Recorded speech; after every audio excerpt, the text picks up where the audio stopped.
नमस्कार, मेरा नाम है किसलय और मेरे बगल में ये जो आप तस्वीर देख रहे हैं ये है विक्टोरिया गौरी। बीजेपी की नेता थी और अब हाईकोर्ट की जज बन गई हैं और इसी बात पर विवाद हो रहा है कि विक्टोरिया गौरी जो किसी पार्टी से जुड़ी हुई थी, ऐसे में उन्हें जज क्यों बनाया गया। बगैर कोर्ट के फैसले पर सवाल उठाए हम इस वीडियो में जानने की कोशिश करेंगे कि क्या राजनीतिक पार्टी से जुड़ा कोई आदमी जज बन सकता है, और अगर वो जज बन जाता है तो ऐसे में उनके फैसले, उनके निर्णय क्या निष्पक्ष होंगे। जजों की नियुक्ति कैसे होती है, उनका नियम क्या है, इसके बारे में भी जानेंगे। चलिए पहले हम आपको पूरी खबर बताते हैं कि भाजपा महिला मोर्चा की राष्ट्रीय महासचिव रही एल विक्टोरिया गौरी अब मद्रास हाईकोर्ट की जज बन गई है।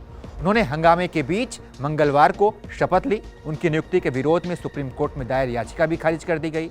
उनकी नियुक्ति के खिलाफ मद्रास हाईकोर्ट के 22 वकीलों ने सुप्रीम कोर्ट में जो याचिका दायर की थी उसमें 3 मुख्य तर्क दिए गए। पहला तर्क यह दिया गया कि विक्टोरिया गौरी ने मुस्लिम को हरा आतंक और ईसाई को सफेद आतंक कहा है। इस तरह का बयान संविधान के खिलाफ है।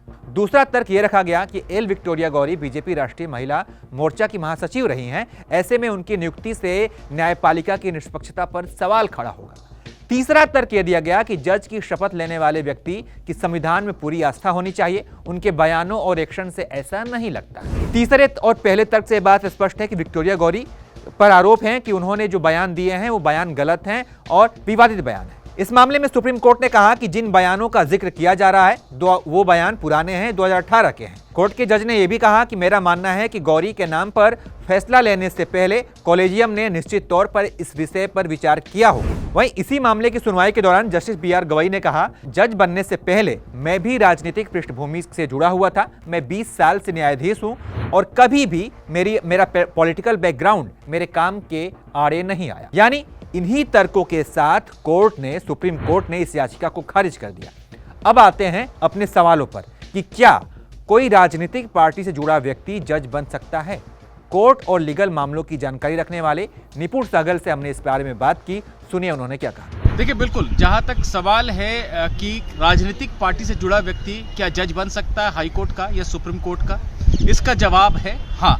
और ये पहली बार नहीं ऐसा हो रहा है कि किसी राजनीतिक दल से जुड़ा कोई व्यक्ति, उसका कार्यकर्ता किसी हाई कोर्ट में या सुप्रीम कोर्ट में जज बना हो। ऐसा तमाम उदाहरण हैं। VR कृष्णा अय्यर जो 1967 में हाई कोर्ट के जज बने थे पहले और बाद में 1972 में सुप्रीम कोर्ट के जज बने थे। वो केरल की लेफ्ट फ्रंट सरकार में, वो CPM के सक्रिय सदस्य थे और केरल की सरकार में मंत्री थे। मंत्री पद से छोड़ने के बाद, वहां से अलग होने के बाद वो हाई कोर्ट के जज बने और सुप्रीम कोर्ट में भी आए। इसी तरह से बहरुल इस्लाम हैं, जिनका मामला है वो कांग्रेस के सक्रिय सदस्य थे और उसके बाद वो हाई कोर्ट के जज बने। हाई कोर्ट के जज रहते जब उनका कार्यकाल खत्म हुआ तो वो फिर से राजनीति में आए, लेकिन फिर से उन्हें सुप्रीम कोर्ट का जज बनाया इंदिरा गांधी की सरकार ने 1980 में। KS हेगड़े का मामला है, वो भी कांग्रेस के सदस्य थे, उनको भी जज बनाया गया। तो अतीत में कई ऐसे उदाहरण हैं।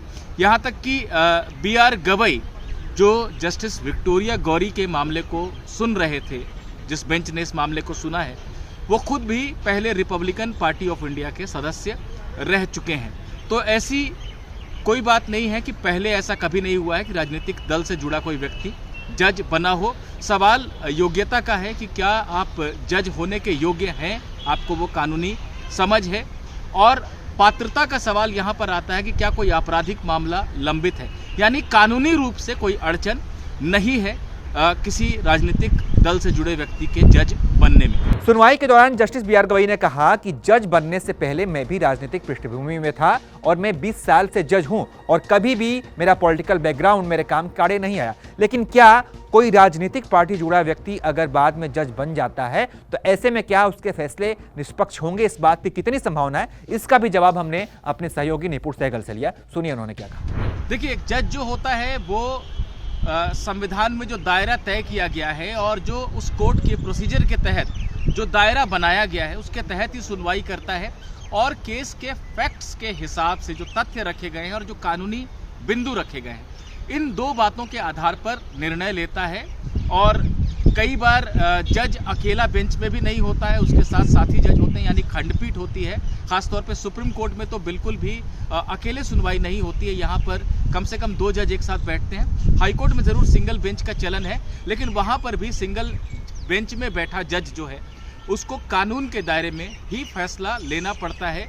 तो ऐसे में ये कहना कि जो निजी बायस है, जो व्यक्तिगत दृष्टिकोण है, अगर किसी राजनीतिक पार्टी से जुड़ा हुआ कोई जज था, उसका असर हमेशा पड़ेगा उसके फैसले पर, ये कहना गलत है। और कोई भी फैसला होता है उसकी बाद में समीक्षा भी होती है। तो चलिए अब आपको ये बताते हैं कि जजों की नियुक्ति के नियम क्या हैं, ये भी जान लेते हैं। संविधान के अनुच्छेद 124 और 217 में सुप्रीम कोर्ट और हाई कोर्ट के जजों की नियुक्ति के बारे में प्रावधान है। जजों की नियुक्ति कॉलेजियम सिस्टम के तहत होती है। जजों के नामों की सिफारिश सीनियर जजों के कॉलेजियम द्वारा की जाती है। उम्मीदवार के चरित्र और अन्य मामलों की जांच पड़ताल आईबी द्वारा की जाती है। इसके बाद मेमोरेंडम प्रोसीजर के मुताबिक केंद्र सरकार की सिफारिश पर राष्ट्रपति जजों के नाम पर मुहर लगाते हैं और यही सारी प्रक्रिया फॉलो हुई है। और अब विक्टोरिया गौरी, जो कि भाजपा की पहले नेता थी, अब जज बन गई हैं और इसी को लेकर विवाद हो रहा है। मैंने आपको पूरा मामला समझा दिया। इसके बारे में आपकी क्या राय है, कमेंट करके हमें जरूर बताइएगा और तमाम अपडेट्स के लिए आप देखते रहिए एबीपी लाइव।